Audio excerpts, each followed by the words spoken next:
Hey there, storytellers! Welcome back to our channel, where we dive deep into the captivating tales that unfold in the intricate web of human relationships. Today, I have a story that will leave you on the edge of your seat, filled with betrayal, revenge, and unexpected twists. The title of today's tale is Caught My Husband Cheating on His Birthday. His reaction will shock you. Prepare yourselves for a roller coaster of emotions as we delve into the shocking events that unfolded when Wendy returned home early from a business trip, only to discover her husband's deceit. But before we dive into the story, don't forget to hit that like button, subscribe to our channel, and ring the notification bell so you never miss out on our latest storytelling adventures. Now, let's jump right into the drama. I had returned home from business trip earlier than planned, and I had the all-too-natural idea of surprising my husband with my return and with a nice dinner. I hid myself in the living room closet, trying not to laugh out loud with excitement from seeing him all surprised and happy to see me, when the front door finally opened and I could hear his voice. But then, I also heard a woman's voice that I didn't recognize, and in a few moments, I saw them come into the living room together, arm in arm. My husband was with another woman, a stranger to me. At that moment, I realized that everything was a lie, and what was going to be a surprise became revenge. I was never going to forgive him, and he was going to pay well for his actions. How could he betray me, his own wife? Prepare yourself, darling, for what might be your last few seconds of precious life. My name is Wendy, and I'm a 32-year-old office woman. After graduating from college, I got a job at a major company that manages gardening equipment, and since then, I've been working hard as a career woman with a potentially bright future ahead of her. Up until about a year ago, I only cared about my working life and my personal success as a working member of society, but a year ago, I met Landon, my future husband. We met through a mutual friend, who invited the two of us to a small drinking party at a nice tavern downtown, and he worked in another smaller company. We hit it off, and after 17 months of being a couple, we got married, and we lived a happy life together as a working couple. My husband works for a small business in agricultural machines, and he never works overtime, and I don't work overtime either, and I also came home earlier than he did, so whenever I did, I would often wait for him after I cooked something for dinner. It was hard to do housework after work, but my husband worked hard in a physically demanding job, and my determination to cheer up with a meal was pretty impressive, so I didn't really mind doing the housework. As long as Landon could rest at home, nice and peaceful, when he was tired, that was good enough for me. A part of me also wanted him to think that I was a good wife for him, so, in my own way, I was doing my best at home too. Then, one day, it was decided that I was going to go on a long-term business trip. This business trip was related to an impending promotion of mine, and I was very excited. I even thought that this business trip would decide the fate of my career, if not my life itself. But during the trip, Landon would be alone in the house. He's a grown man who can take care of himself like it was a walk in the park, so there wasn't any need to worry. But one thing you should know about my husband, he is a catastrophically poor cook, and he's never done a day's housework in his life. Up until we got married, he was living in his parents' home, and everything was taken by my mother-in-law, Mrs. Bratz. Landon can't even do his own laundry, but, nowadays, in this advanced society, we have delivery service for meals, and there's a laundromat a short walk away from where we lived for laundry. I was sure he could manage. And while I was on my business trip, my husband was going to celebrate his 34th birthday. We used to spend his birthday together, but because of this stupid business trip, we couldn't spend it together this time. Landon, honey, we won't be able to celebrate your birthday together this year.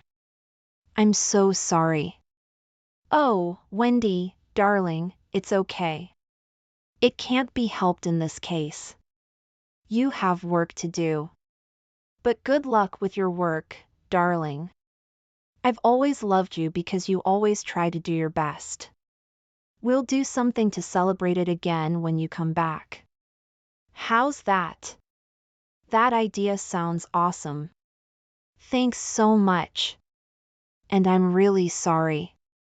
I'll do my best as always. With some kind words from my husband, I got even more determined to do great, and I headed out on my business trip. While I was away, I was very busy. Work often lasted until after I usually went home. This made it difficult for me to find enough time to call my husband or have a real-time conversation over text messages. I did call him every once in a while, and by that I mean a couple of days, but when I could reach him, perhaps he was busy at the moment because he never answered the phone. I couldn't get in touch with him other than messages, and it just wasn't the same.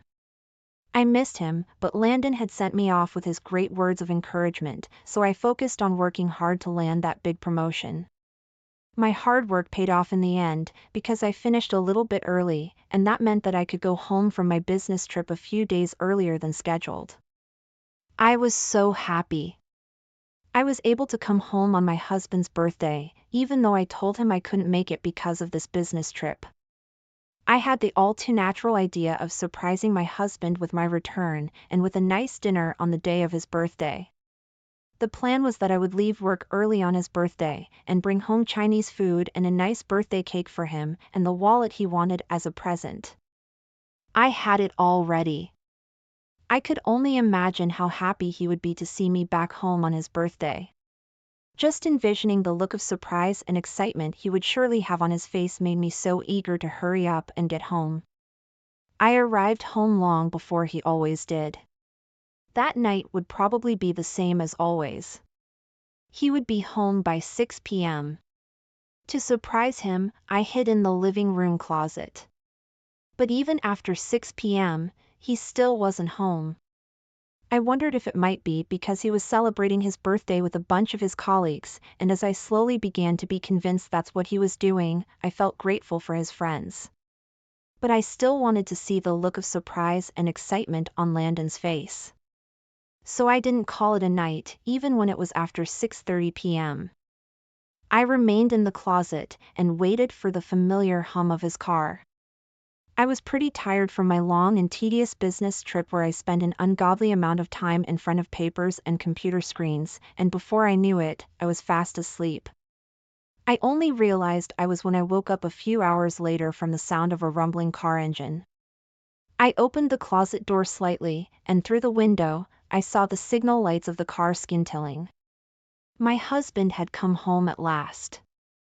I quietly closed the closet door and waited for him for another few minutes. I heard the front door open, and the familiar sound of Landon's business shoes echoed through the house. I had a good time today. Thank you for the delicious dinner. It was delicious, wasn't it? It was nice to spend your birthday with you, sweetie. Why in the goddamn world of ignorant bliss did I hear a woman's voice? One that I didn't recognize, in any case. And that sounded suspiciously young. I was so upset, but I tried not to make a sound in the closet. Seriously, I can't believe how happy a simple business trip could make me. I feel like every day I get to spend with you, Clara. I'm undoubtedly the happiest man in the world. It's actually insane how great I feel right now. Thank you, sweetie. I love spending time with you too. I can't help but feel sorry for your wife, but I always tell myself that it can't be helped. It's okay, darling. I'm only married to her for her money. You're the only woman I've ever loved. Am I really? Are you seriously only married to her because she's got bags of money stashed away? I know it'd be so hard for me when I discover my own loving husband says things like that about me. There's nothing good about her except for her money, literally the only thing she has going for her. And they got ridiculously excited as they piled on the bad things about me. I was shell-shocked, but unknowing of my presence in the room, they went on talking shit about me, laughing all the while. I always have an amazing time with you, Clara, but if I imagine that I only had a relationship with that hag, it's like suffocating me. It's a real nightmare. Then you're lucky I'm here. I'll say this again. I never loved Wendy. I love you so much, and I'm going to do what we can to be together, okay? Then they went to take a bath.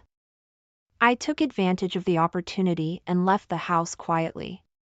Maybe the better option would have been to interrogate the two slimy traitors right then and there, but the shock at what I'd witnessed was just too overwhelming.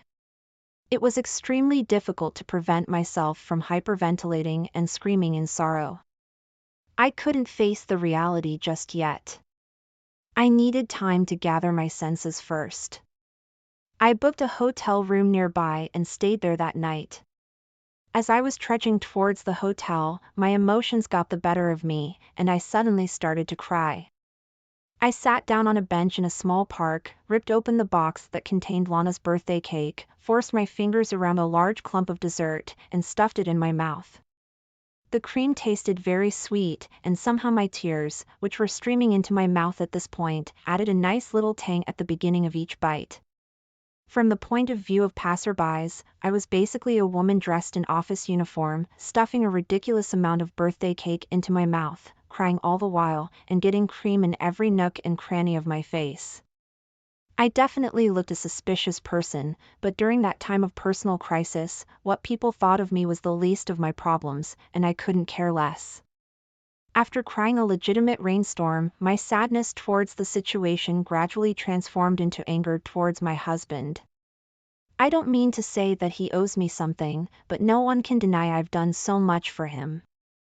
I cooked for him, did the housework for him, all because he couldn't do shit around the house, and when he told me there was something he wanted, I went and actually something nice for him. I got him a birthday present that cost thousands of dollars, and he was still willing to cast me aside as an ATM machine and never accept me as the one he chose to spend the rest of his life with. Call me a money grubber, will you? Well, that doesn't come for free, my dearest. I threw the wallet I'd bought for his birthday as hard as I could into a nearby trash can. You've got some nerve to cheat on your wife while she's away on a business trip, my dearest, I muttered to myself as I left the park. On the way to the hotel, I decided to get a divorce, but I knew he would only be pleased if I divorced my husband. I decided to really make him suffer for his crimes before divorcing him. For a while thereafter, I continued to stay at the hotel. I was supposed to go back home next week, so until then, I can't go home. But I did actually stop by my house on the way, and the fact that I found Landon's car was strange, very strange indeed. At this time of night, he's supposed to be at work still. I called his company posing as a client, and asked the receptionist at the other end of the phone, "Excuse me, is Mr. Landon Brass present at this hour?" "I'm sorry, ma'am, but it seems Mr. Brass has taken a vacation for about a week." "Oh, is that so? Thank you for telling me." So my husband is on vacation for a week. That led me to wonder if the woman whom he was having an affair with worked for the same company. I checked. Well then, is there someone by the name of Clara? "I'm so sorry, ma'am, it seems Miss McIntyre is also on vacation for about a week. Is there anything you need to inform us about? If it's urgent, I can put someone else on the phone to assist you." "No, it's not urgent. Thank you so much. Have a nice day, sir." After I said that, I hung up. I found out that my husband was having an affair with one of his coworkers. I was so sick of his stupid bullshit I wanted to throw up. I couldn't comprehend the fact that I used to love Landon Brass. Now, I feel nothing but contempt, disgust, and fury. I stayed out of the house for a while, checking on them both from a distance. After perhaps an hour or so, I saw them having inappropriate physical contact as they exited the house. They got into Landon's car and drove off somewhere. They were each carrying a large suitcase, so naturally, I assumed the two snakes were going on a trip, taking an entire week off from work just to go on a vacation of adultery. What a couple of carefree jellyfishes. I made sure my husband was out of the house completely before I went inside. I decided to take all of my valuables and all the things I needed and leave the house, never to return to live again. After I was sure I had packed everything, I made one last check of the house, which was in fact a kind of formal goodbye to the building. I loved that house. It was perfect for both of us to have a nice and peaceful time to rest after a hard day's work, and the backyard was absolutely beautiful. Landon and I were going to build a life together, and the first step was buying this house with most of what we'd saved up. It was not a new house by any means, but considering the fact that I was going to live in it with the person I loved, it was the best house I could have asked for. But now, I was living in it with a traitor, and I didn't feel comfortable at all. My biggest desire was to leave that house as quickly as I could, but my old love for this house made me linger for another few minutes. I took a walk around the inside. I discovered a lot of the woman's belongings, Clara's belongings. I became positive that while I was away on my business trip, they were indeed planning on living together in their cheesy, unfaithful excuse of passion. Assorted lotions, shampoos, conditioners, and items of makeup that weren't mine lined the nightstand in Landon's bedroom. His closet lodged her clothes, anything ranging from casual jeans and sweaters, to beautiful dresses, to inappropriately tiny blouses. The room had a fruity smell to it, and I later found out why.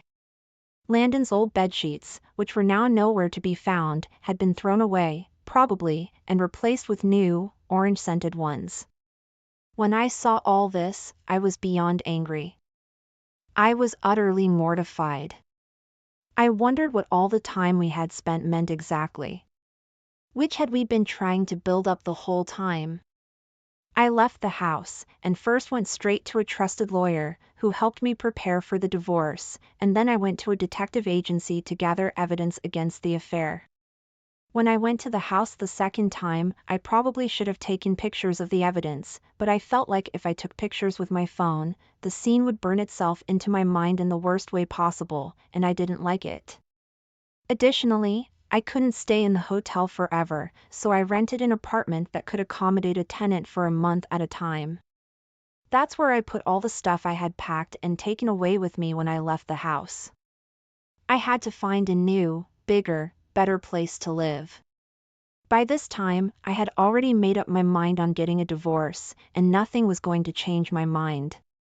I no longer had any love for Landon Brass, and he was dead to me, but something told me it wasn't enough. Of all the pain he had caused me, I have to pay him back with pain tenfold. Otherwise, my gut would never be satisfied, nor would it ever forgive me for backing out. As I went about my work as usual, I waited for a call from the detective agency, and I got a phone call from at what was quite possibly the best time ever. They said they had accumulated enough evidence, which was excellent news. I asked them to keep that evidence in a secure place while I went back to my husband's house. There was a car parked outside, so I knew he must have returned from his trip of adultery. After I confirmed he was inside the house, I headed to the cake shop and bought a cake before I went back to my husband's house. I unlocked the door, and I quietly entered the building. I made sure he was not in the living room, and then proceeded to approach his bedroom door. As I got ever closer, I could hear my husband and the woman known as Clara McIntyre, whom he was having an affair with, inside. I held up the box that contained the cake, opened it up quietly, took out the dessert, set the box aside in the corridor, and burst into the room. "Happy birthday to you! Happy birthday to you!" My voice startled them both, and their faces expressed the purest shock I'd ever seen. It was priceless, and I wanted to laugh, but keeping a straight face here and going through with the plan was key. Ignoring their ridiculous faces, I kept on singing. "Happy birthday, dear traitor, happy birthday to you."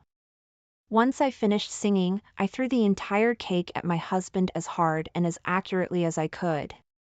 The dessert landed with a satisfying splat all over his naked upper body, and some of the cream flew into the naked woman as well. "Hey! What the frick are you doing, Wendy? What the frick am I doing? Well, look who's talking. And what do you think you're doing, eh? Well, I mean. Wait, I didn't know you were home already. Why the hell didn't you call me?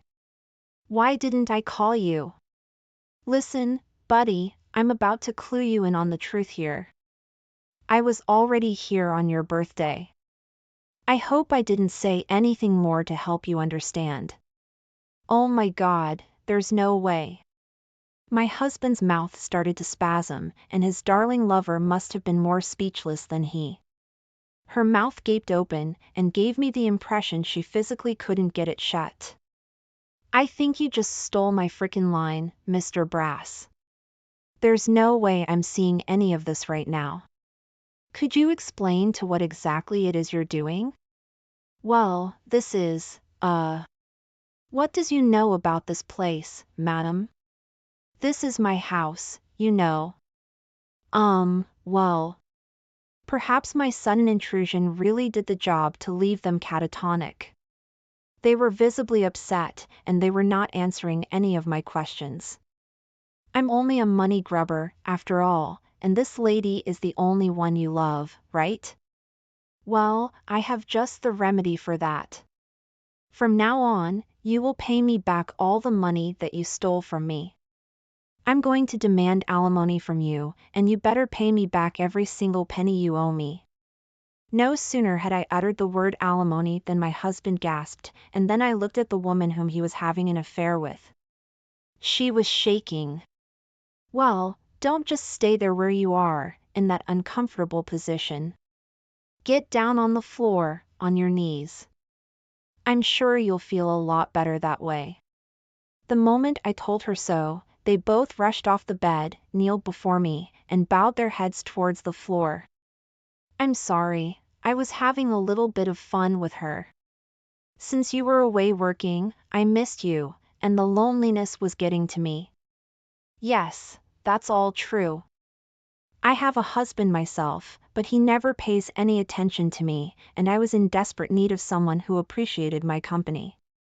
Exactly, and we were actually talking about ending things right when you barged in, Wendy. We were just saying goodbye to each other. Yes, we were. We both agreed it wasn't good for the ones we chose to marry originally. We literally just broke up, Wendy. Cheaters, liars, backstabbing traitors. I'm pretty sure all of these things describe the same two people. Let's see who can guess the right answer. I heard you two outside earlier, loud and clear. Bullshit, you were talking about ending things. What you were really talking about was taking a 2-week trip to Japan next. You've got to be kidding me. How do two people stoop to such low humanity, damn it? That's what I said, and both he and the woman went deathly pale, indicating I hit the nail on the head. You guys are such assholes. I already mentioned I heard you guys talking shit about me the night of this bastard's birthday. With me having this much knowledge about what you think about my frickin' existence, you really think I'm gonna whatever horseshit excuse your bird brains come up with? I'm sorry. I admit that I cheated on you, and I deeply apologize. I hope you can forgive me. Just because you act all responsible and innocent right now, doesn't mean you're any closer to being forgiven. I'm sorry, I really am. I really do believe that what I did was wrong. Divorce me. Now. Please, please don't say such things, Wendy. Really, it was just for fun. Ma'am, on behalf of Landon, I'm begging you, don't divorce him. Please. The name's Clara, right? Who are you to talk to on behalf of Landon Brass? Don't you dare forget that you're eligible for paying me alimony too, eh? But, I was just having an affair. It's not like we were married, Landon and I. I don't think the law states that you can demand alimony from me because it was just fun and games. I don't believe this. Tell me what exactly is your IQ score. I'm just dying to know. Of course I can legally demand alimony from you. You knew the man whom you were with was married to another woman, and yet you went on with the affair, hoping to get something nice out of it. Newsflash, lady. Nothing nice comes out of unfaithfulness. I was so stunned that this woman was pretty much claiming that the sun was basically the world's largest pizza in the entire state of Mexico. I couldn't believe I'd lost my actual husband to a woman with zero common sense. I want a divorce. I've already hired a lawyer, so if you want to know more about the demands, you'll hear about it from him. I've also been to the detective agency, and they acquired a lot of solid evidence of your stupid affair.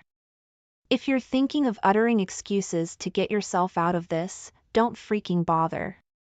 It doesn't make any sense, for one thing. And second, you'd be digging your own grave. You can't be serious. I don't want a divorce. I don't want a divorce.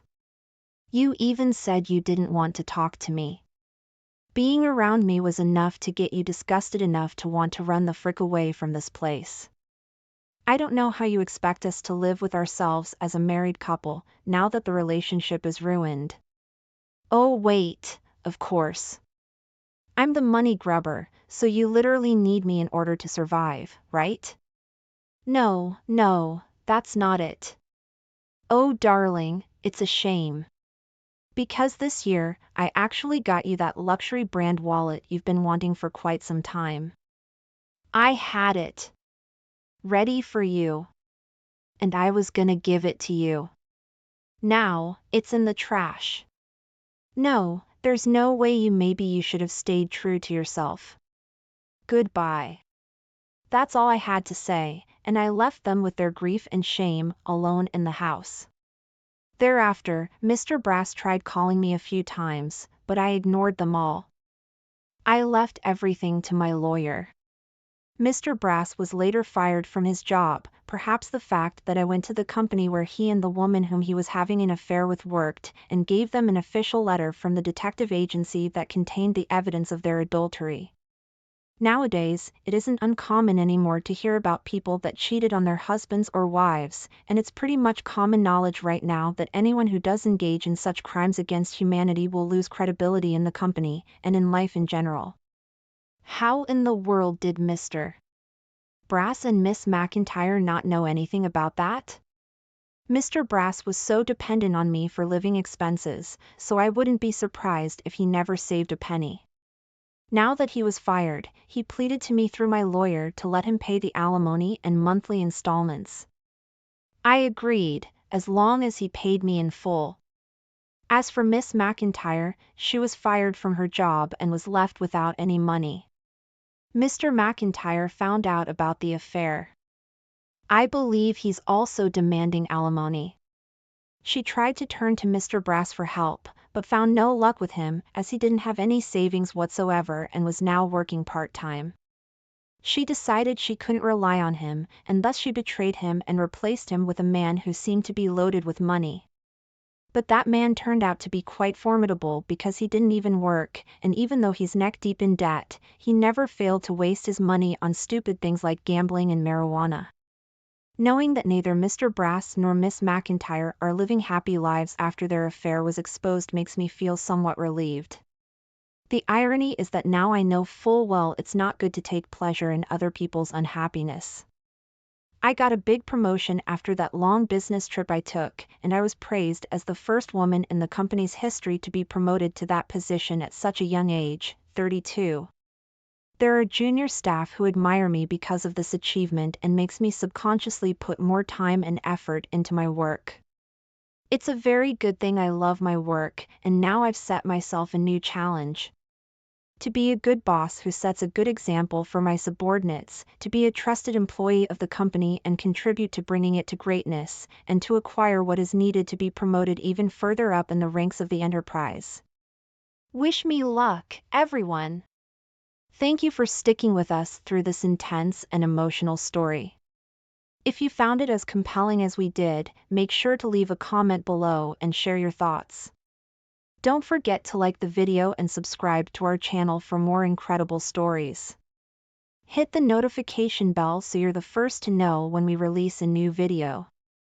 Until next time, take care and remember, sometimes, the truth is more terrifying than the... Hey there, welcome back to the channel. If you're new here, you're go-to storyteller for tales that unravel the complex tapestry of relationships, family dynamics, and the unexpected twists life throws our way. Today, I have a story that's both heart-wrenching and empowering. It's titled, My 20-Year Marriage Was a Lie, Walked In on My Wife and Her Secret Lover.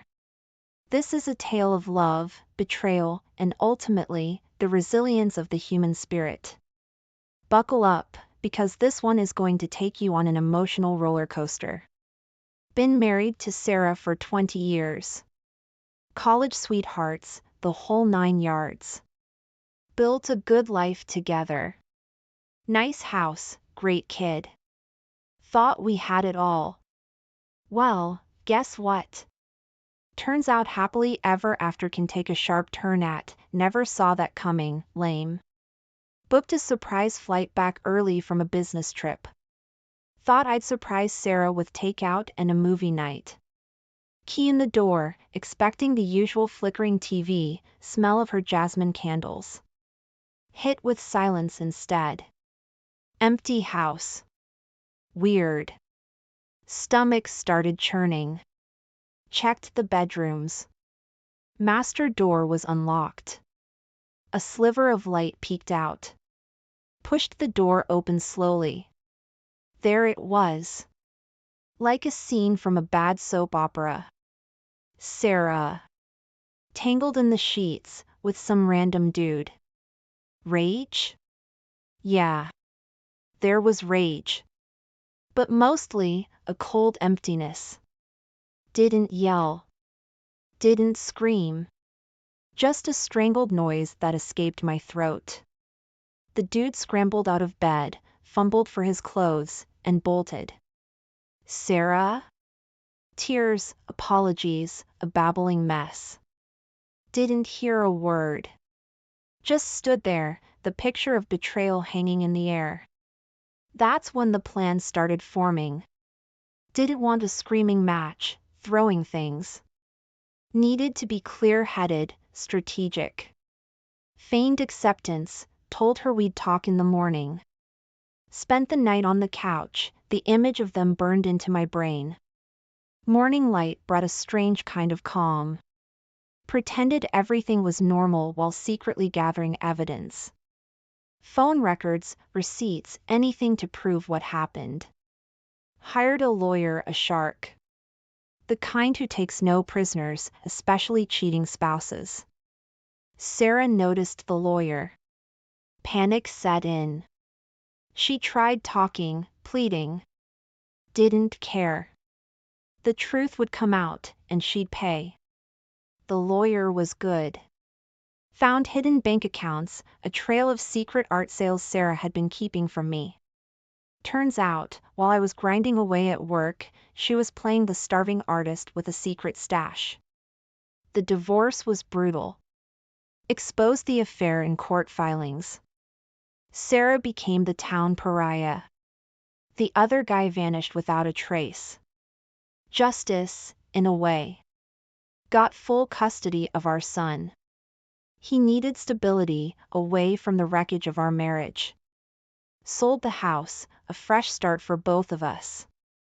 It wasn't easy. Therapy sessions helped me and my son navigate the emotional fallout. Leaned on old friends for support. Slowly, tentatively, started dating again. Met someone new recently. She's kind, funny, everything Sarah wasn't at the end. Still a work in progress, but I'm moving on. Learned a harsh lesson, but one that made me stronger. There's life after betrayal, and sometimes, revenge is best served cold, calculated, and with a killer lawyer by your side. Life with a newborn wasn't easy, but it was good. Sleepless nights, mountains of laundry, the usual. Sarah seemed happy, the baby healthy. Then things started changing, slowly at first. Remember that whole, focusing on her art career, thing seemed forgotten. No more late nights in the studio, paints collecting dust. Work became my world. Climbing the corporate ladder to support our growing family. Didn't mind. That's what husbands do, right? Then came the weird stuff. Little things at first. Unexplained charges on the credit card. A new perfume I didn't recognize clinging to her clothes. Ignored it. Figured I was just tired. Big mistake. The late nights, working on art, started. Calls taken with hushed voices, out of earshot.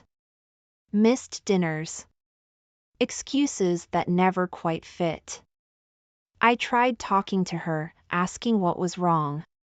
Just brushed me off, said I was overreacting. One night, I came home to an empty house. No Sarah, no baby, just a cold, gnawing feeling in my gut. Called her phone, went straight to voicemail. That's when the suspicion really hit. Where was she? With who? The next morning, Sarah waltzed in like nothing was wrong. Tried to play it cool, but the guilt was etched on her face. Confronted her, demanded the truth.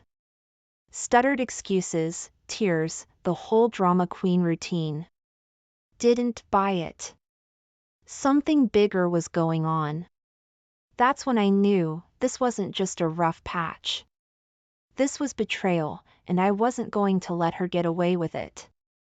Didn't yell. Didn't scream. Just a quiet determination settled in my gut. Sarah would regret the day she messed with our family. The game was on. Those late-night art meetings were starting to grate on me. Came home one night, expecting the usual takeout containers littering the counter. Sarah hunched over a canvas with paint-splattered overalls. Nope. Empty house. Silence so thick you could cut it with a knife. Checked her studio untouched. No paints, no brushes, just a layer of dust. A knees coiled in my gut. Where was she? Called her phone again. Voicemail for the third night in a row. Texted. Where are you? One word reply. Busy. Busy with what? That was the question gnawing at my sanity. The next morning, Sarah breezed in, all smiles and apologies. Claimed she'd been at a committee meeting that ran late. Committee meeting? For her art club that didn't exist anymore? My patience was wearing thin. Committee meeting, huh? My voice was flat, emotionless. Sarah's smile faltered. Yeah, for the, upcoming gallery show. Liar. There was no gallery show. I knew it, and she knew I knew it. Didn't press her then, but the seed of doubt had been planted. Started noticing other things. Those little unexplained charges on the credit card? More frequent now, and for things Sarah would never buy: fancy restaurants, jewelry stores. The phone calls. Always on mute. Always hushed whispers when I walked into the room. The lingering scent of a cologne I didn't recognize. These weren't random occurrences. This was a pattern, and the picture it painted wasn't pretty. One evening, Sarah left her phone unattended. Stupid mistake. A notification popped up, a text from an unknown number. My heart hammered in my chest. Curiosity, or maybe a morbid sense of dread, took over. Clicked on the message. It was short, just a few words, but enough to shatter my world. Can't wait to see you tonight, beautiful. My blood ran cold. This wasn't a late art meeting or a committee dinner. This was something far worse. The truth was staring me in the face, and I knew then my life was about to change forever. The lingering scent of that cologne was driving me crazy. It wasn't just on her clothes anymore. It seemed to cling to her like a second skin. Asked her about it. Said it was a new art supply. She was trying. Yeah, right. Art supplies don't smell like expensive cologne shops. Then came the weekend getaway. Need some inspiration for a new piece, she said, booking a cabin in the woods for herself. Didn't like it, but what could I say? Maybe some time alone would clear her head. The empty house felt strange, a hollow echo of the life we once had. Missed Sarah. Missed our son, but mostly missed the feeling of normalcy. The conference dragged on, presentations and meetings blurring together. Just wanted to get back home, get some answers. Booked an earlier flight, a surprise for Sarah. Figured a home-cooked meal and a movie night might mend things. Landed. Grabbed takeout, keys in hand, picturing a cozy evening. Nope. Reality check time.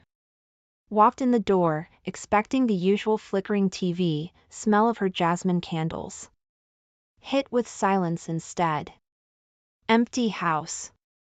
Same feeling of dread as before. Where was she? With who? This time, I wasn't going to let it slide. Checked the bedroom, then the bathroom. Nothing. But then, a glimmer of hope, her phone was on the kitchen counter, screen lit up. Stupid mistake number 2. Picked it up, heart pounding. The same text message notification from before. Clicked on it, bracing myself. This time, it wasn't just a few words. It was a full-blown conversation, a lovey-dovey exchange that made my stomach churn. Didn't need to read the whole thing. Enough was enough. The pieces of the puzzle finally clicked into place. The late nights, the perfume, the weekend getaway. It was all there, black and white, a digital betrayal staring me in the face. Anger surged through me, hot and potent. But then, a cold logic settled in. Panic wouldn't help. Needed a plan. Needed revenge. Served cold and calculated. Sarah had shattered our life, and I wouldn't let her get away with it. The game was on, and this time, I was playing to win. Didn't even slam the phone down. Just stared at the screen, the sickening confirmation burning into my brain. Betrayal. Raw and unfiltered. My wife, in our bed, with another man. The life I thought we had, shattered in a million pieces. First came the rage. Blind, primal fury that choked the air out of my lungs. Wanted to scream, to tear things apart. But then, something unexpected happened. The rage receded, replaced by a cold, steely calm. Dangerous calm. Sarah walked in then, all smiles and, "How was your trip?" Didn't flinch. Just played along, the evidence burning a hole in my pocket. Needed to keep her off guard, buy time for my plan. Good, I said, voice flat. Early flight, figured I'd surprise you. Her smile faltered for a second, just a flicker of unease I didn't miss. The next few days were a blur. We slept in separate rooms, a tense silence hanging heavy in the air. Sarah kept trying to talk, to explain. Ignored her. Didn't need her lies, not anymore. Focused on gathering proof. Downloaded phone records, checked credit card statements. Hired a lawyer, a shark my friend recommended. The kind who takes no prisoners, especially cheating spouses. Costly, but worth every penny. The lawyer was good. Found hidden bank accounts, a trail of secret art sales Sarah had been keeping from me. Turns out, while I was grinding away at work, supporting our family, she was playing the starving artist with a secret stash. Livid doesn't even begin to describe it. The confrontation was anticlimactic. The lawyer laid out the evidence, cold and hard. Sarah crumbled, tears streaming down her face. Didn't feel a shred of pity, just a deep-seated disgust. The divorce was brutal. Exposed the affair in court filings, let the town know what she'd done. She became the town pariah, the scorned wife. Karma, I guess. The other guy vanished without a trace, probably for the best. Got full custody of our son. He needed stability, away from the wreckage of our marriage. Sold the house, a fresh start for both of us. It wasn't easy, but I survived. Therapy sessions helped me and my son navigate the emotional fallout. Leaned on old friends for support.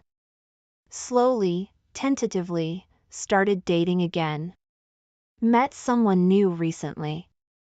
She's kind, funny, everything Sarah wasn't at the end. Still a work in progress, but I'm moving on.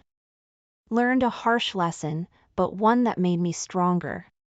There's life after betrayal, and sometimes, revenge is best served cold, calculated, and with a killer lawyer by your side.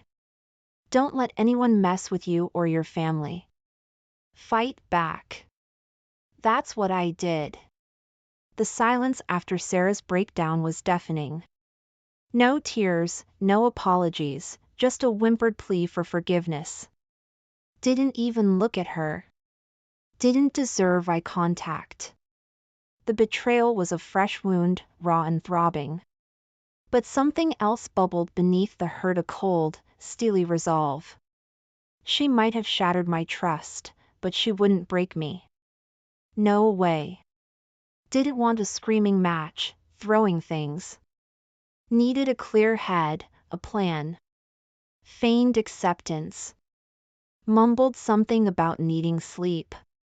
Crawled into bed on the couch, the image of them burned into my brain. Sleep wouldn't come. Mind racing, piecing things together. The perfume, the late nights, working on art, the distance I'd tried to ignore. It all fit now. A sickening puzzle clicking into place. Next morning, woke up with a newfound purpose. This wasn't about yelling or crying. This was about getting out, getting even, and protecting my son. She'd played me for a fool, but not anymore. First order of business evidence. Started small, discreetly. Downloaded phone records, checked credit card statements. Anything that could prove her infidelity. Built a case, brick by brick. Then came the lawyer. Called a friend, got a recommendation. Someone tough, I said, someone who takes no prisoners. He laughed and gave me a number. Met with the lawyer the next day. Sharp guy, expensive as heck, but his eyes held a steely glint that matched my mood. Laid out the situation, the evidence I'd gathered. He listened, took notes, a small smile playing on his lips. We can make her life a living hell, he said, his voice calm but firm. Exactly what I wanted to hear. Didn't care about revenge for revenge's sake, but she needed to pay. For the betrayal, the lies, the disrespect. The following weeks were a blur. Lawyer meetings, digging up dirt, strategizing. Sarah noticed the change, the steely glint in my eyes. Tried talking, pleading again. Ignored her. This wasn't about her anymore. The day the divorce papers hit her was priceless. Shock, then anger, then a desperate scramble. Too late. The evidence was there, cold and hard. The lawyer had unearthed hidden bank accounts. A secret stash of money Sarah had squirreled away from her, starving artist, act. Livid doesn't even begin to describe it. The divorce wasn't pretty, but it was mine. Full custody of my son, the house sold, a clean break. A new beginning. Away from the wreckage of our marriage. It wasn't easy, but I wouldn't trade it for anything. Stay tuned. There's more to this story. The lawyer called it financial warfare. Didn't care what they called it. Point was, Sarah wouldn't mess with me anymore. Changed all the bank passwords, froze our joint accounts. She could scream all she wanted, but the money train had stopped. We were living under the same roof, but it might as well have been different planets. Slept on the couch, ate microwave dinners. She'd try talking, pleading, but I wouldn't give her the satisfaction. The only words that passed between us were the ones relayed through lawyers. The divorce filing hit her like a ton of bricks. Full custody, the house on the market. The lawyer didn't hold back. Then came the kicker. He exposed the affair in the court documents. Public humiliation, he called it. Savage, but effective. News travels fast in a small town. The whispers started, then the stares, then the full-blown gossip. Sarah couldn't leave the house without someone pointing fingers. The other guy in the picture? Vanished without a trace. Coward. Didn't feel any pleasure in her pain, not really. But there was a strange sense of satisfaction. She'd betrayed me, our family, and now everyone knew. Karma, I guess. The divorce itself was a blur. Lawyers argued. Papers were signed. A judge finalized things with a slam of his gavel. Sold the house quickly, a fresh start for both of us. Except, mine would be fresh and clean, hers, well, let's just say the town wouldn't forget anytime soon. Got full custody of my son, the most important thing in all of this. He was confused, scared at first. Therapy sessions helped, along with a ton of patience and reassurance. Slowly, we started rebuilding our lives, piece by broken piece. There were lonely nights, of course. Empty chair at the dinner table, the silence echoing in the house. But there were good days too, filled with laughter and board games, the simple joys of father and son. Then, one day, something unexpected happened. Met someone new at a local coffee shop. She was kind, funny, everything Sarah wasn't at the end. We started talking, then going out for coffee more often. Maybe, just maybe, there was a chance for happiness again. It's been a long road, full of twists and turns. But I learned a valuable lesson. Life throws you curveballs, but you gotta keep swinging. Now, with my son by my side and a bright future ahead, I can finally say this. I'm moving on. And Sarah? Well, let's just say she's a chapter in my life that's permanently closed.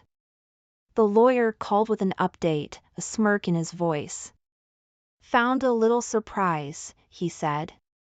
Turns out, Sarah's starving artist act was a bigger lie than I thought. He'd uncovered a trail of secret art sales, hidden bank accounts, years' worth of hidden income.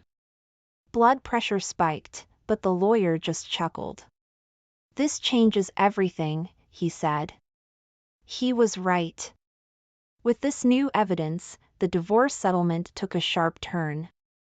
Significantly sharper assets ended up on my side of the table. Sarah? Well, let's just say she walked away empty-handed, besides the clothes on her back. Didn't feel sorry for her, not one bit. She played me for a fool, used me as a financial crutch while squirreling away money for her secret life. Now, she could reap what she sowed. The custody battle was the toughest part. Sarah put on a show, the devoted mother act. But the lawyer saw through it, and so did the judge. My son, bless his confused little heart, just wanted things to go back to normal. Therapist reports, school records, even Sarah's erratic behavior during the hearings, it all painted a clear picture. The judge's decision was music to my ears. Full custody to me, Sarah got visitation rights, but supervised. A bitter victory, but a victory nonetheless. Sold the house, a place filled with too many memories, both good and bad. New beginnings for both of us, I suppose. Except, mine would be with a clean slate and a happy son by my side. Hers? Well, the town wouldn't forget her little escapade anytime soon. Single fatherhood wasn't easy, but it was rewarding. School plays, soccer games, scraped knees, all the little moments that mattered. My son was healing, slowly but surely. The therapist said it would take time, but seeing him smile again, genuinely smile, made it all worth it. Then, life surprised me again. Met someone new at a local coffee shop. She was kind, funny, everything Sarah wasn't at the end. We started talking, then going out for coffee more often. Maybe, just maybe, there was a chance for happiness again. This whole ordeal changed me. More cautious, yes, but not cynical. I learned a harsh lesson, but one that made me stronger. Life throws curveballs, but you gotta keep swinging. And sometimes, when you least expect it, good things come your way. So, here's to new beginnings, to second chances, and to finally moving on. The road ahead is clear, and for the first time in a long time, I feel optimistic. And to Sarah, thanks for the reminder that even in the darkest moments, there's always light on the other side. Wow, what a journey! If you found this story as gripping as I did, make sure to hit that like button, share your thoughts in the comments below, and don't forget to subscribe to the channel for more stories like this. Also, hit the bell icon to get notified every time we upload a new video.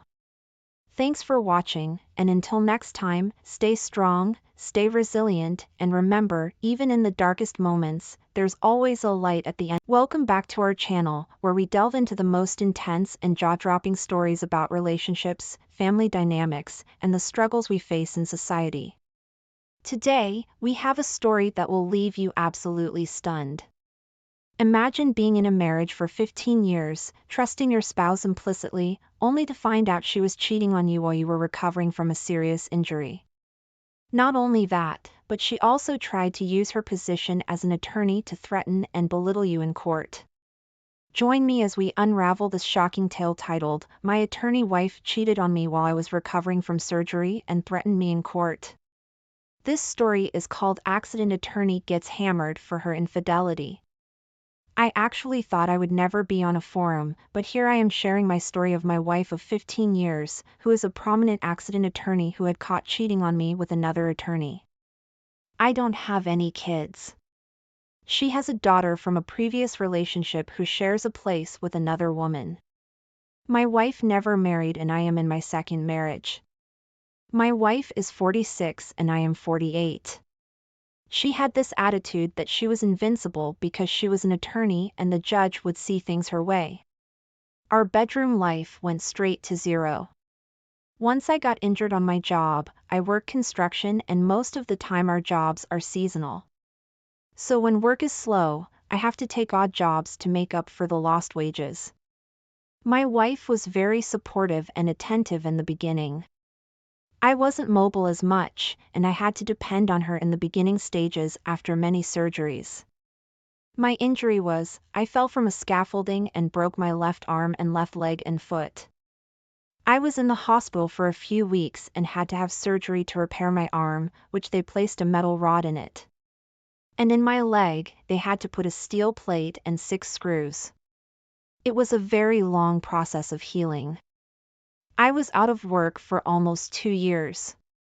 My wife had to take on a lot more cases because we had bills that still had to be paid.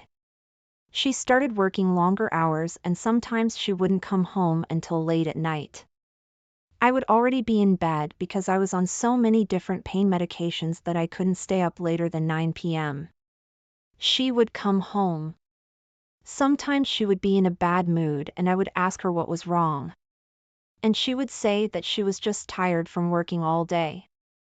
I started to notice little things that were odd. Like she would wear this perfume that I had never seen her wear before. And when I would ask her what it was, she would say, "Oh, I just found it at the store and I liked it, so I bought it."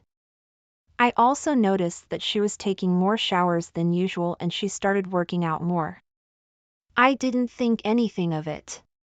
After all, as a prominent accident attorney, she was swamped with accident cases. When she started her law career, she started out making almost $85,000 a year. Now, she has surpassed $150,000 a year and she has carried the load for us for the last 2 years. I never made as much money as she did. I made pretty decent money, but nowhere near my wife. My wife was the first to go to college in her family, and she was the first to become an attorney. And she was very proud of her accomplishments. I am very proud of her too, but I started to feel like I was not good enough for her because I didn't have a college degree and I felt like she was always working and I was just sitting at home, not doing anything. Over the last couple of months, I started noticing she would come home and text on her phone a lot. I really didn't think anything of it. I thought maybe she was talking to one of the other attorneys regarding the case or one of her girlfriends. One night when my wife came home from work, we talked for a little bit. Then she said she was going to take a shower and she left her phone on the kitchen counter. I usually don't look at her phone, but I did this time to my surprise. I couldn't get in. She had a password on it. My heart started beating fast because she has never had her phone locked the entire time we have been married. The next day, when my wife went to work, I asked a good friend of mine to come over to my place so I could talk to him. I told him what happened and he said, "If you suspect something, don't make any accusations without proof. Don't make the mistake I did." Then he said, "Listen, if you want, we can put a GPS tracker in our car to see if she is up to something, or you could hire a private investigator." I told him, "No, I am not hiring a private investigator. I can't afford one." We agreed on the GPS tracker and decided when she came home, we would do it late at night while she was asleep. Well, my friend would install it. We have a 3-car garage that sits away from the house a little. The few days pass and my friend installed the GPS tracker app on my phone, and I didn't notice anything suspicious the first 3 days she was at work and the tracker showed her leaving work and coming straight home on the 4th night. That's when my suspicions were confirmed. My friend had come over a little after 9 p.m. and I made a comment to him that my wife is usually home by now. The first thing my friend said was, "Check the app." The GPS tracker showed that my wife was not at her job. She was in a residential area in a wealthy neighborhood that I knew she didn't have any business being in. I told my friend to drive there. We drove around the neighborhood until we saw her car parked in the driveway of a large home. We waited for about 30 minutes. Then we saw my wife walking towards the car. She was carrying a garment bag and a small suitcase. She put them in the trunk of her car. Then she got in the car and drove off. We followed her to a hotel. We waited for about an hour. Then we saw her come out of the hotel with a man. They were laughing and joking. And they all of a sudden kissed each other. My friend, who thinks fast on his feet, whipped out his phone and took a photo and a small video clip of them kissing. He looked over at me and said, "I am sorry, man." I had tears in my eyes. I was in shock. I couldn't believe what I was seeing. I told him it was okay. I needed to see it with my own eyes to believe it. We sat there and watched as they got in her car and drove off. We followed them to a restaurant and we watched as they went inside. As they were walking into the restaurant, this man had his hands on my wife's butt. My friend just shook his head. I was fuming, but I couldn't do anything with a bum leg and bum arm from my fall. I told myself right then and there, I need to get a grip and start taking care of what I needed to. My friend told me if I needed a place to stay, I can stay with him until I get on my feet again. As the days went by, my friend and I continued to spy on my wife and get as much video and photos as we could. We later found out that the guy she was seeing is another attorney who works with her, and he is married as well. But we both wondered where his wife was. Come to find out, his wife is in the hospital fighting COVID. So, my plan was to call an attorney here in Georgia, and he opened my eyes a little. First thing he said to me was, if you file for divorce and you sleep with your wife, after you have filed, you won't get any alimony. I said to him, why is that? He said, if you sleep with her and you know she has cheated, you will not get any alimony. It means you have forgiven her. So, what do you want to do? I told the attorney to go ahead and start the divorce process. And I would be filing for alimony as well. I immediately got on the phone with my friend and asked him to meet me at my house to help me pack some things while my wife was at work. She has been coming home late anyway, so we had time. I get to my house and my friend is already there. I just took most of my clothes, my computer and some other odds and ends and followed him to his place. At about 1:16 in the morning, my wife sends me a text and asks where I am. I don't respond. I just let her wonder. To my surprise, when I didn't respond to her text, she didn't reach out anymore. Maybe she knew something was up, I don't know. The next morning, my attorney calls me and says that my wife will be served with divorce papers soon, and he asked me what my living status was. I told him that I moved out of the house temporarily and I have not slept with my wife since I found out. Later in the day, my wife calls me, I don't answer, and she left a voicemail asking me to please call her. She is worried about me. I am thinking, BS, she isn't worried about me. I simply called her back and told her I knew she has been cheating on me and I filed for divorce. She was blown away and she denied it. Of course, I told her I had proof and hung the phone up. Over the next few weeks, my wife was served with divorce papers. She was highly upset and told me in a text, good luck getting anything in the divorce. She displayed a side of her I never knew existed. She was saying, I am a lawyer, I will make sure you don't get anything, you are nothing without me, just belittling me. At the divorce hearing, my lawyer presented evidence that my wife was cheating. She had a divorce lawyer as well, so he couldn't refute it. To make a long story short, I got spousal support for 7 years in the amount of $3,500 a month. My now ex-wife was livid. She thought just because she was an attorney, she would get her way. The judge also gave me 30 days to get the rest of my things out of the house. It only took me 2 days. My friend had a big enough home that I could put things in. His father had recently passed away and left him millions. And my friend also owned 2 coffee shops. I didn't care about the house. She could have it. And she made enough money to pay the mortgage on it. In the coming weeks, my friend and I learned that the wife of my now ex-wife recovered from her battle with COVID and found out that my ex-wife was having an affair with her husband.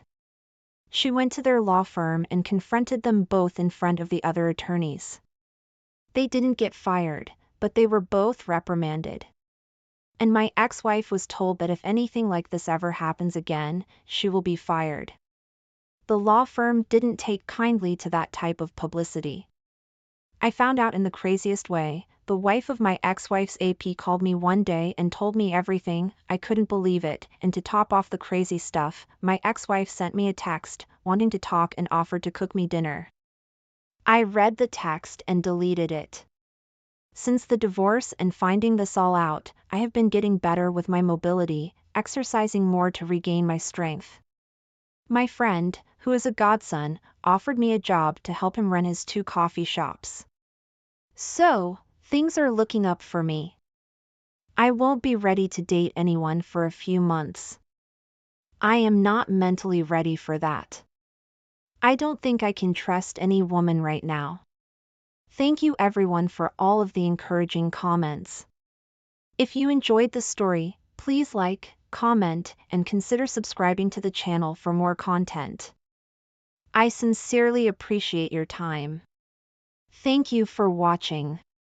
If this story struck a chord with you, please give this video a thumbs up and share your thoughts in the comments below. Don't forget to subscribe and hit the notification bell so you never miss an update on our latest stories. Until next time, stay strong and take care. Welcome back to our channel, where we explore the most intense and unexpected stories about relationships, family, and personal growth. Today, we have a tale that will leave you on the edge of your seat. Imagine waiting 4 long years for your girlfriend to return from studying abroad, only to have your world turned upside down in the most shocking way possible. This is the story of trust, betrayal, and the quest for truth. Join me as we dive into this gripping story titled, "I Caught My Girlfriend Cheating with Her Friend's Husband and Then She Dumped Me." The chill of December didn't stand a chance against the warmth buzzing through me as I waited at the airport on December 15, 2023. For years felt like a lifetime, but today, she was coming home. My girlfriend, the one who jetted off to study abroad, leaving a gaping hole in my daily life, was finally returning, even if just for the holidays. I couldn't help but bounce on my heels, a goofy grin plastered on my face, ignoring the curious glances from other bystanders.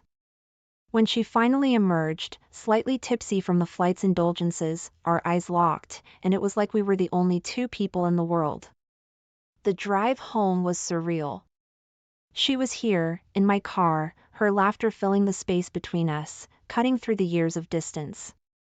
She queued up a playlist of our songs, and somewhere between the airport and our apartment, in a moment charged with reunion's raw energy, we reconnected in a way we hadn't in years.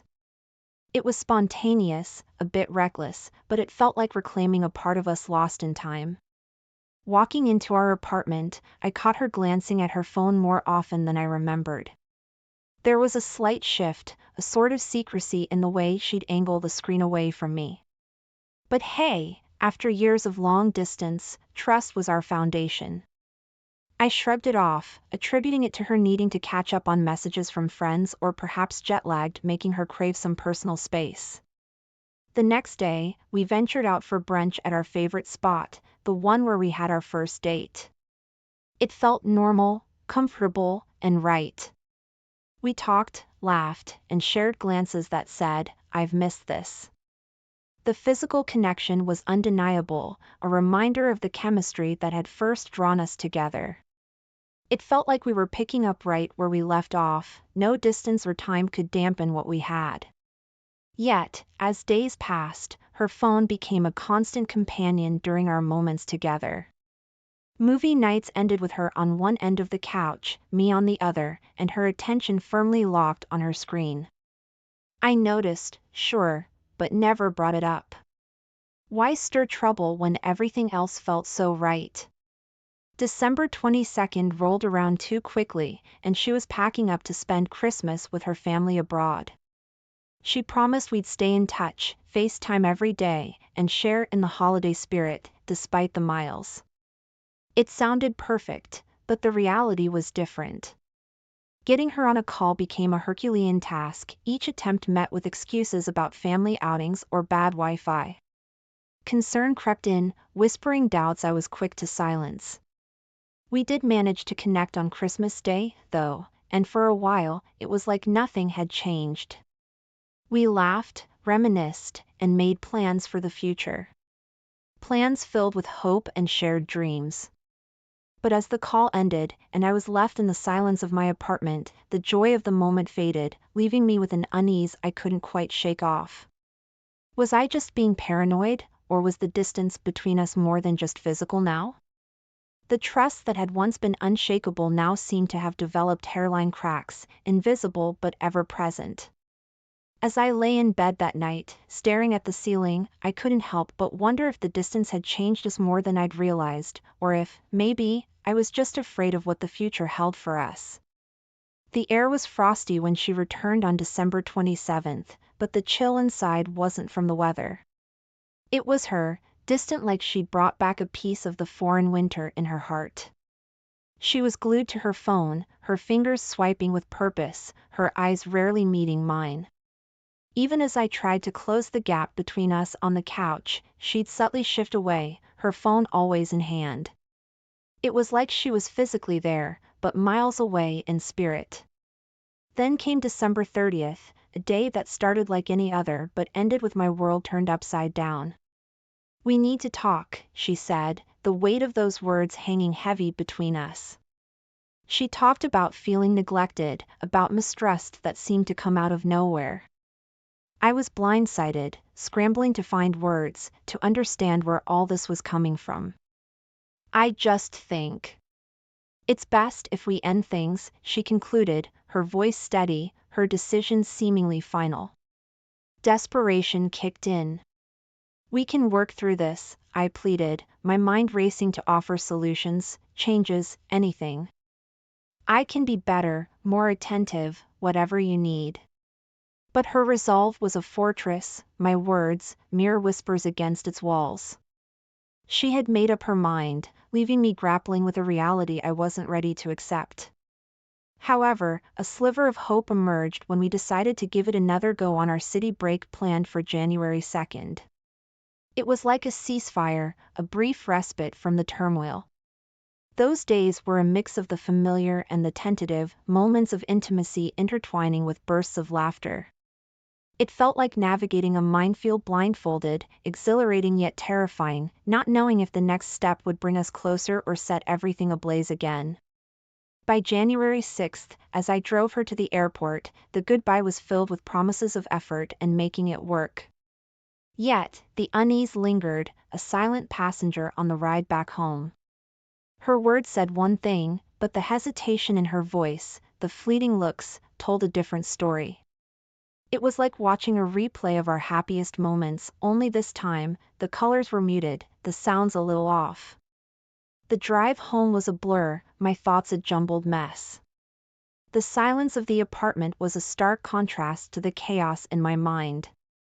I replayed our conversations, searching for signs, for reasons why things felt so off. Was it me? Was it her? Was it the distance that had wedged itself between us, not just physically but emotionally? In that solitude, the realization hit hard. We were two people holding on to the ghost of what we used to be, scared to let go, yet hurting from holding on too tight. The promise to make it work was like a band-aid on a wound that needed stitches, temporary relief doomed to give way. I sank into the couch, her absence more palpable than ever. The room was filled with memories, with echoes of laughter and whispers of love, now overshadowed by the weight of unsaid words and unresolved feelings. The journey ahead was uncertain, a path shrouded in fog, with the only guarantee being that it wouldn't be easy. But as the night crept in, one thing was clear. This was a chapter of our lives closing, with the next page still unwritten, and the pen heavy in my hands. It was January 9th when my world got flipped, yet again. "I think I've settled for less," she said, her words slicing through the air like a cold breeze. "I need space," she added, as if the miles and oceans between us during her studies weren't space enough. There I was, tossed into the limbo of hopeful waiting, clinging to the thin thread of maybe, just maybe, things could turn around. Days turned into nights filled with restlessness. My mind, a relentless detective, couldn't shake off the gnawing suspicion. So, I turned to technology for answers. Find My iPhone became my ally. And there it was, her location pinging from the same, friend's, house over and over. Space? More like specific coordinates to where our relationship's trust was being questioned. I confronted her, my voice laced with a mix of hope and dread. "So, this friend's place. You're there a lot, huh?" Her response was quick, too rehearsed. "Yeah, just hanging out, you know?" "It's nothing." But the seed of doubt was planted, watered by her evasion and nurtured by her half-hearted reassurances. The pressure built in a volcano on the brink. I needed clarity, a solid ground to stand on. "We can't keep doing this dance," I told her. "You need to decide what you want." It was a plea, a last-ditch effort to salvage the love I thought we had. But her resolve was ironclad, her words final. I just need to be alone, she said, and with that, she cut me off from Find My iPhone, severing the last thread of our digital connection. Then, out of the blue, she shared her Uber location with me. The destination? The same house. A cruel twist of fate or a slip-up, it didn't matter. It was a breadcrumb trail leading to the truth I wasn't sure I wanted to find. I confronted her again, my frustration boiling over. You keep ending up at this place. You're telling me there's nothing going on? Her denial came as swiftly as before, a well-rehearsed script, devoid of guilt. I've told you, it's not like that, she insisted, but the conviction was missing, her words hollow. The realization hit me like a freight train. The person I loved, trusted, and waited for was now a stranger, her actions and words weaving a web of deceit I could no longer ignore. The fabric of our relationship, once woven with threads of love and trust, was now frayed, torn by lies and secrets. As I sat alone, the silence of the room amplifying the chaos in my mind, I understood that this was more than just about her needing space or finding herself. It was about respect, honesty, and the painful truth that sometimes, love isn't enough to bridge the gap between two hearts drifting apart. The chapter of us, once vibrant and full of promise, was closing, leaving behind a trail of what-ifs and memories fading into the backdrop of a love story that lost its way. The moment we blocked each other on all social media, it felt like plunging into an ice-cold ocean, the shock of it leaving me gasping for air. There I was, floating in a vortex of anxiety, doubt, and the kind of betrayal that eats at you from the inside out. The silence from her end was deafening, a stark contrast to the chaos unfolding in my mind. It was in one of those long, sleepless nights that I stumbled upon something that turned my world upside down. Spotify, of all things, became the unexpected witness to her infidelity. Their playlists, a digital tapestry of songs, each one a thread in the story of her betrayal. It was like discovering a secret language, one that spelled out my worst fears in melodies and lyrics. Driven by a cocktail of hurt and desperation, I dialed her number, my heart pounding against my chest. The phone rang, each tone a step deeper into the abyss. Then, a click. Hello? Her voice, once my comfort, now a sharp reminder of our fractured reality. Is it true? I managed, my voice barely above a whisper. There was a pause, heavy and loaded, before she hung up, a brief but definitive confirmation of my suspicions. Minutes later, my phone buzzed. A text from her, apologizing for being rude, as if manners were the crux of our problems. I couldn't hold back. Tell me the truth, I texted back, my fingers trembling over the screen. And she did. There's someone else, she admitted, her words like a final nail in the coffin of our relationship. She spoke of love for this new man, citing the attention he lavished on her, attention I supposedly failed to provide. I sat there, phone in hand, a numbness spreading through me. The depth of her deceit was breathtaking. All those times she'd asked for presents, for tokens of my affection, she'd been nurturing another relationship behind my back. It wasn't just the infidelity, it was the calculated manipulation of my feelings, keeping me as a safety net while she explored new possibilities. The realization was a crushing blow. I'd been a pawn in her game, my love and commitment exploited for her selfish needs. The weight of this truth was suffocating, pressing down on me until I felt I could no longer breathe. I was left to grapple with the shattered pieces of what I thought was a partnership built on trust and mutual respect. As I reflected on her actions, the scale of her betrayal unfolded before me. It wasn't an impulsive mistake or a momentary lapse in judgment, it was a series of calculated decisions made at the expense of my trust and emotional well-being. The person I had loved and trusted for years had become a stranger, her actions alien and cruel. In the aftermath, I found myself spiraling, each day a battle against the tide of emotions threatening to pull me under. The pain of her betrayal, the humiliation of being deceived, and the realization of my own naivety converged into a storm of despair. But amidst the wreckage, a painful clarity began to emerge.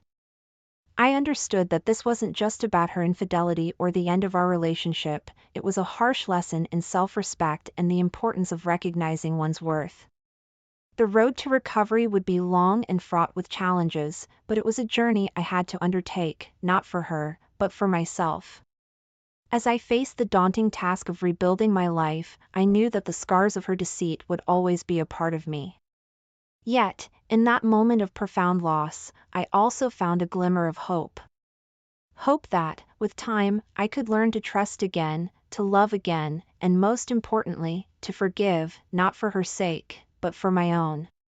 Just when you think you've got it all figured out, life throws you a curveball that knocks you off your feet.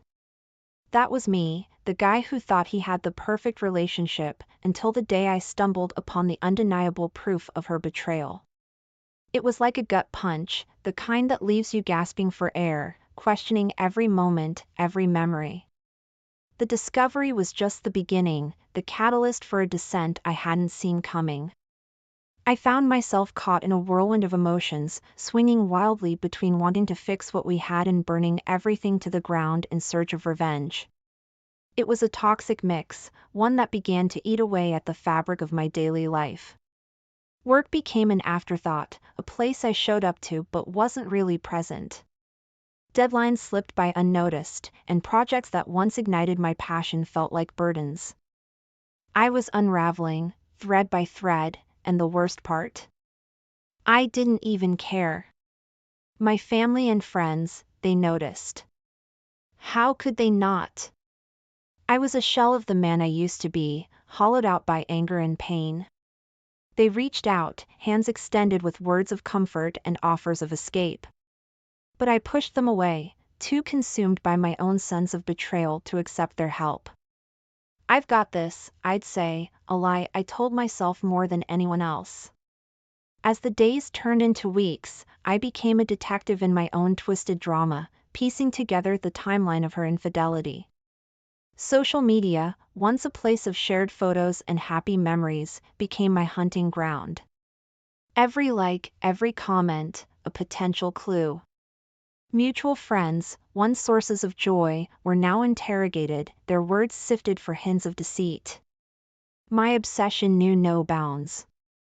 I confronted him, the other man, in a showdown that was more about my shattered ego than seeking any real answers.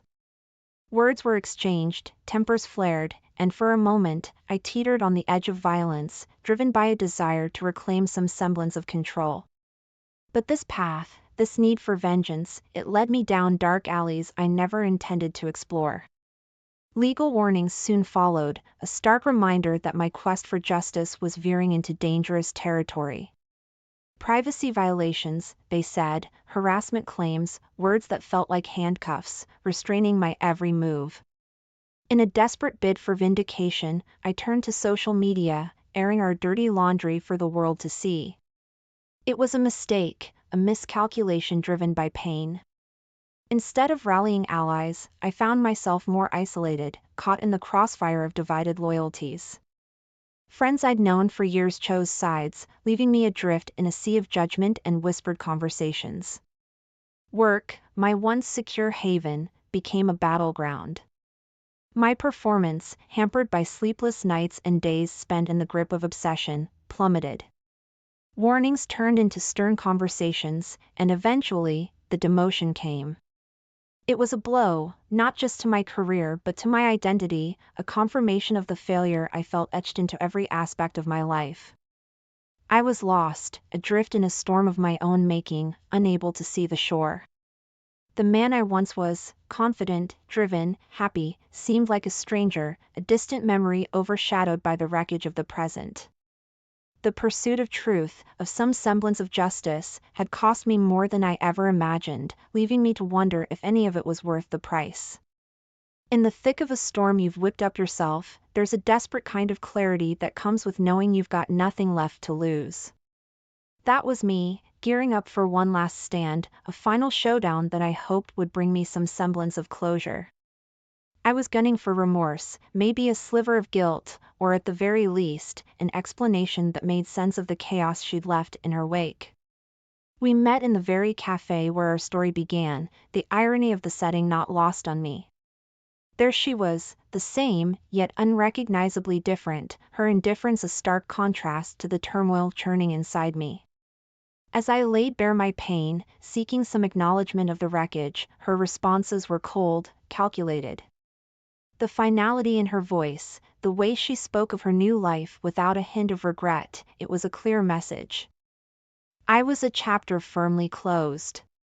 The aftermath was brutal. My attempts at reaching out, at salvaging what dignity I had left, were met with legal threats, her words slicing through any hope of reconciliation. It was a wake-up call, a bitter realization that the battleground I was on was one where I stood utterly alone. Then came the wedding of a mutual friend, an event that should have been a celebration but instead felt like walking into the lion's den. There they were, the perfect couple, while whispers of my downfall circulated like fine wine. My presence was a reminder of a scandal, my every move watched, analyzed, and judged. It was in that moment, surrounded by faces I once considered friends, that I truly understood the depth of my isolation. In the months that followed, I tried to move on, to find solace in new beginnings. But each attempt was a glaring reminder of the past, my unresolved feelings acting as a barrier I couldn't breach. The shadow of public outbursts and whispered accusations followed me, a stigma I couldn't shake. The final nail in the coffin was a letter from her, an impersonal epitaph to what we once had. Her words were sharp, a clinical dissection of our relationship, each sentence reinforcing her decision as one made in pursuit of her happiness. It was a cold, calculated goodbye, one that left no room for doubt or hope. I was left reeling, a ship adrift in a sea of my own making. The realization that I had lost not just the woman I loved but everything that defined me was crushing. My dignity, my friends, even my sense of purpose, all casualties of a war I'd waged on myself. Professionally, I was a ghost, my once promising career a casualty of my inability to separate personal turmoil from my work. The day I lost my job was just another chapter in the tragic saga I'd authored, a tangible reminder of how far I'd fallen. Sitting amidst the ruins of what my life had become, I couldn't help but reflect on the journey that had led me here. It was a stark landscape, one where every choice, every action had contributed to my undoing. The pursuit of closure, of understanding, had cost me everything, leaving me to navigate the wreckage of a life I scarcely recognize.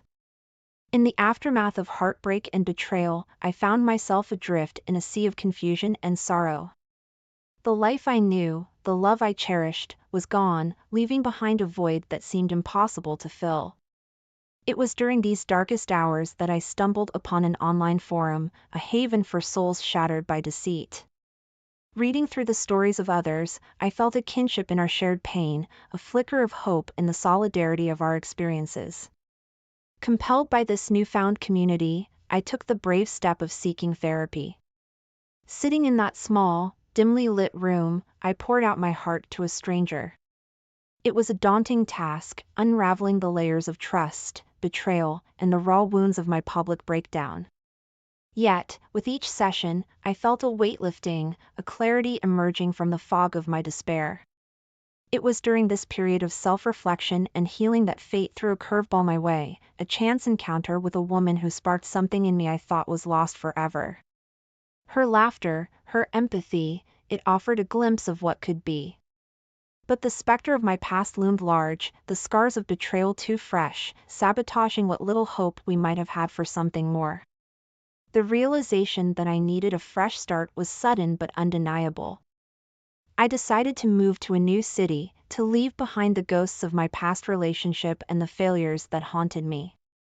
Packing up my life was a bittersweet journey through memory lane, each photo, each memento a reminder of better times, tinged with regret and what-ifs. Arriving in my new city, I was met with the harsh reality that escaping my past was not as simple as changing my address.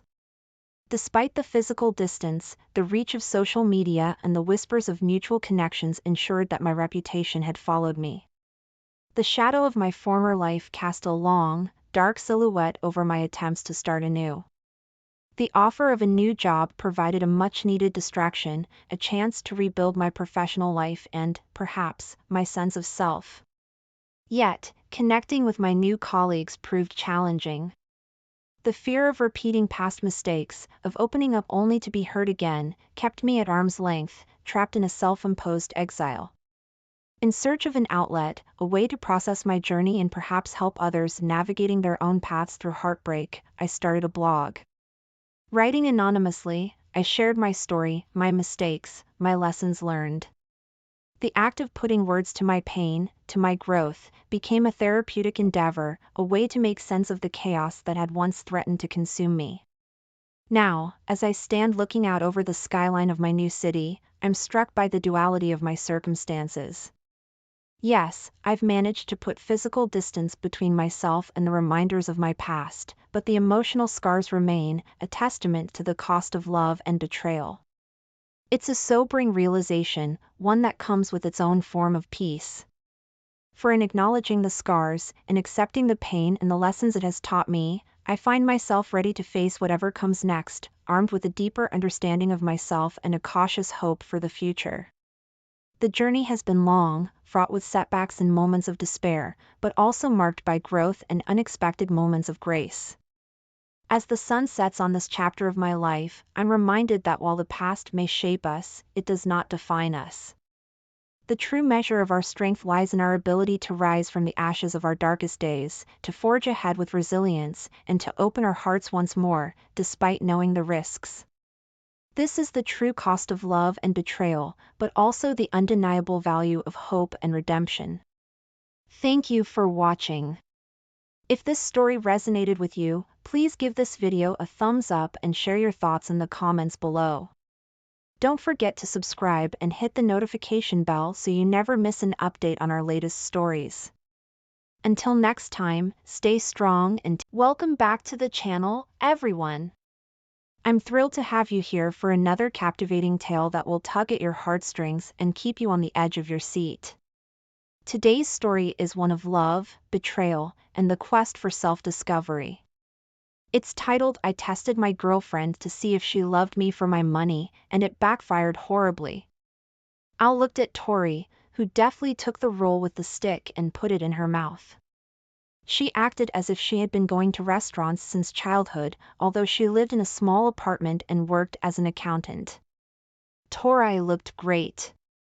It seems that she has rich parents who constantly pamper their daughter, and she doesn't get out of the spa. The girl licked her lips and smiled at him. Al met Tori at the gym. He came to run on the treadmill, and Tori was engaged in walking. A conversation began between them.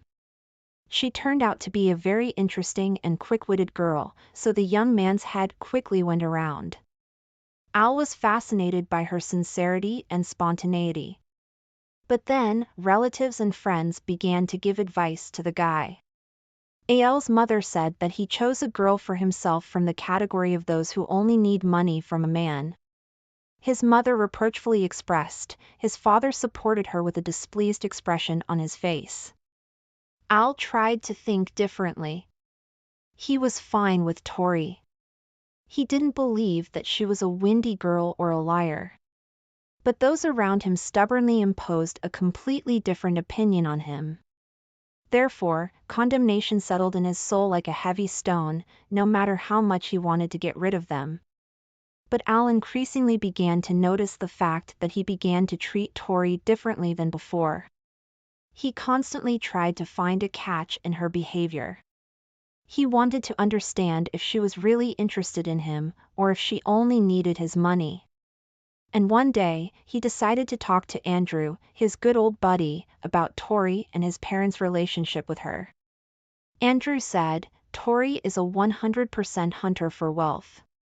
Don't you yourself understand this? Do you think she earns money as an accountant for all this beauty?" Al swallowed hard. Do all girls look beautiful only thanks to beauty salons? If a girl is well-groomed, then she is necessarily a hunter for wealth? He had many thoughts in his head, and each thought gave birth to a new doubt inside. Andrew spoke with a sly smile. And you check her out. Give her some expensive jewelry. If she agrees and accepts the gift, then she is definitely the same hunter. Al decided to try. Before that, he gave Tori only flowers and invited her on a date. And now he decided to buy her a gold chain with an emerald pendant, which would perfectly match the color of her eyes. When he presented the gift, Tori didn't refuse. She calmly accepted the chain and said that she had not been given such expensive gifts before, and she was very pleased. Al didn't understand anything at all. How should he perceive her behavior now? She's actually a hunter for wealth. Or an honest adult who doesn't want to waste her time needlessly rejecting gifts and bickering, just because pretty much everyone does it out of sheer shyness. He had even more questions, and Al didn't know how to find out exactly what Tori wanted. The man was embarrassed to directly invite her to draw up a marriage contract. He believed that he should share everything with his wife, at least in half. If not, give her everything, because she would support him and keep the house comfortable, because she would bear him children in the future, because she simply exists and that she chose him, although there are a lot of men around. His father sat at a family dinner noticing his son's condition. Al didn't quite understand him. What? His father advised. Pretend to be bankrupt. It's simple. Tell her you've lost everything and live for a few days in a rented apartment. Take public transport and see if your beauty girl stays with you or runs away from you. Al liked his father's proposal. The thought was actually correct. This way, he would be able to make sure that Tori loves him. Otherwise, he didn't want to think about another scenario, but at least he would not make the most serious mistake in his life if the girl disappeared. He would not marry the girl who needed only his finances. And now, as they sat in the Japanese restaurant, Al looked at Tori and prepared to tell her the lies he'd come up with overnight. But his tongue didn't want to turn. Al started. Tori, something happened to me. And he paused, noticing her worried look. This is probably the last time we have dinner at a restaurant. Tori was surprised. Why? You say that like you want to leave me. Al said with difficulty. No, they blocked all my accounts. Here's what's left of my cash. My apartment was also sealed, and my business is on the verge of bankruptcy. A bunch of checks from the tax and other nonsense. I'm not sure that I can afford all this, even if I return to work as a simple financer. Tori forced a smile and lowered her head. At that moment, something inside Al broke off. It seemed to him that he said goodbye to the woman whom he considered the best in the world. Tori didn't say anything else. And when Al saw her off, she just kissed him sparingly on the cheek and left. It's been 3 days, and Tori hasn't called him or even texted him.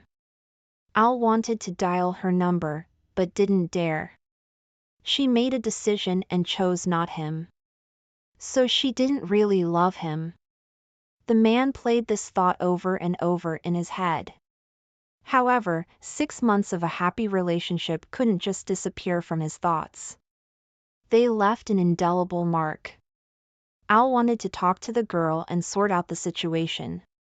He even considered telling her that he lied about his financial situation. But then, Tori would have returned to him solely because of the money. Such a relationship would clearly have lost its passion and sincerity. Al began to frequent the cafe that he and Tori often went to when they were walking along the promenade together. He bought himself a coffee, sat down at a table and looked out the window. In his mind, he returned to the moments when they wandered along the shore holding hands. He remembered her smile, jokes, stories about work, and his soul became very heavy. Tori strongly sunk into the soul of a man, and she didn't want to leave from there. The rings of bells on the cafe door brought the man back to reality. Al glanced towards the entrance and froze. Tori entered the cafe. She smiled with some sadness, as if she didn't expect to see him and was not glad to meet him. But she sat down at Al's table anyway and greeted him. The man remarked, "Hi, Tori." He had no idea what they could talk about.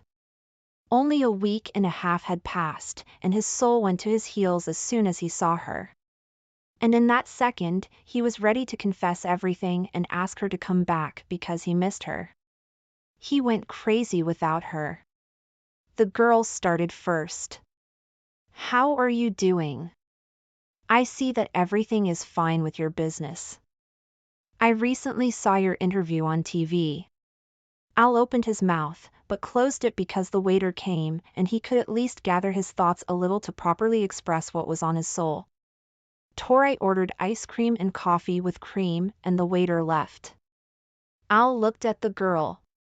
It was hard for him to even breathe, being next to her and realizing that she couldn't belong to him and that all her love was feigned.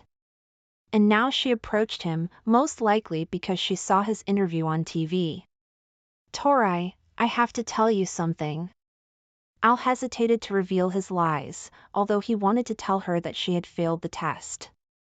She whispered, "Speak." Al said and lowered his head. There was no bankruptcy. He had no idea where this conversation would lead, but he had to open his soul and tell her that she broke his heart and maybe he would feel better. "You decided to test me. I knew about it from the very beginning, even when you started talking to me then. Why do you think I decided to disappear from your life?" Al's eyes went wide. He felt restless in his soul, as if he had been circled around his finger or were trying to do it now. "Then why didn't you say it right away?" Tori pursed her lips, turned to look out the window and said, "Did I have to tell you something? Almost from the very beginning, I felt distrust on your part. When we first met, I felt so warm and good with you. I was sure that I had found the very man I could rely on, whom I could trust, and that it would be mutual. But it didn't last long. After meeting your parents, I felt pressured. It hasn't let go of me for a second since that day. You started acting like you were eyeing me, like you wanted to catch me red-handed, like some kind of thief. And after meeting your friends, you began to find fault with me for all sorts of trifles. Al, do you think I didn't see the face you gave me that pendant with?" Tori touched her fingers to the chain that hung around her neck, and then she unfastened the clasp. She took off the chain with the pendant and placed it in front of the man. "You were waiting for me to start reacting like those naive girls who are waiting for such a gift. But when they receive it, they begin to pretend that it's so unexpected. You and I are both adults. Why did you have to arrange this test for me? Why didn't you trust me? Why do you doubt me? Didn't you feel my sincerity and love?" Al had nothing to say. His temples throbbed and all the words were scattered in different directions. There was a void in his head. That's why Tori looked at him with such sadness then. She knew everything. She felt. And she didn't want to talk because she was in pain. The waiter brought Tori's order. She drank coffee and started eating ice cream, and Al didn't know what to say to her. He just sat, looked at the chain she took off her neck, and was silent, realizing that he himself had broken his love. "If you gave me a second chance, I would fix everything." That's the only thing Al could say. Why would you need a second chance? Tori took the money out of her purse and put it on the table.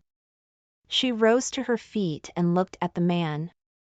"You are too dependent on someone else's opinion, and I need a reliable person who will love me and trust me even if everyone around is against me. Unfortunately, people don't change at the snap of their fingers, and I don't believe that this will not happen again. Sorry, I have to run. I was glad to meet you, but that's all, and please don't try to find me, and better." Torai thought for a moment, sighed heavily, and added, "Don't try to bring me back, but reconsider your behavior and attitude to life. You can't be led by someone else's opinion all your life." Torai is gone. It was hard for her to be around Al, but she understood that his test and distrust would not allow them to be truly happy. She couldn't stay near him, and he just sat, looked after her, and couldn't move, because he actually screwed everything up and let go of the person who could replace the whole world for him. If you enjoyed this story, please show your support by hitting the like button. Your engagement means the world to me and helps keep the stories coming. And don't forget to subscribe to the channel so you never miss out on future tales filled with unexpected twists and turns. Subscribing not only keeps you in the loop but also supports me in my quest to bring you more captivating stories. So, take a moment to like and subscribe. Thank you again for your support, and stay tuned for more incredible journeys. Until next time, keep believing in the power of stories to transform and